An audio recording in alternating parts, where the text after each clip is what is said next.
আওয়ামী লীগের বিষয় না, বিষয়টা হলো সমস্ত দেশবাসী, এই বাংলাদেশের 18 কোটি মানুষই এই রমজানের দিলে আমার মনে হয় যার যার ধর্ম অনুযায়ী, আমরা যারা মুসলিম আমরা তো দোয়া করছি, মানুষদের দোয়া করছে যে এই লুটেরা, এই চক্র হাত থেকে আমাদের মাতৃভূমিকে আল্লাহ রক্ষা করেছেন। এবং আমি মনে করি অন্যান্য ধর্মাবলম্বী যারা আছেন তারাও তাদের ধর্ম অনুযায়ী তারা আশীর্বাদ করছেন যে এই খুনি চক্রের কাছ থেকে আমাদের দেশ আপাতত রক্ষা হলো। এই দেশকে বিক্রি করে দিয়েছে।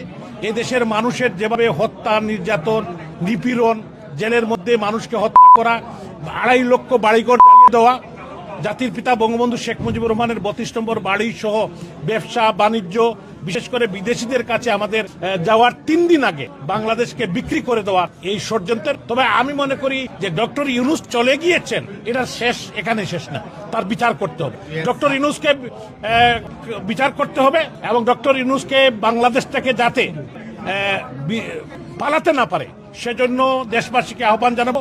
বিমানবন্দর, স্থলবন্দর, নদীবন্দর, সব বন্দরে এখন পাহারা বসাতে হবে এবং এই ডক্টর ইউনূসের রেজিমের যারা খুনি চক্র, যারা উপদেষ্টারা, যারা সমন্বয়করা, তারা যাতে দেশ থেকে পালাতে না পারে সেই জন্য আমরা সবাই আহ্বান জানাবো, সবাই যাতে ঐক্যবদ্ধভাবে তাদেরকে মোকাবিলা করে।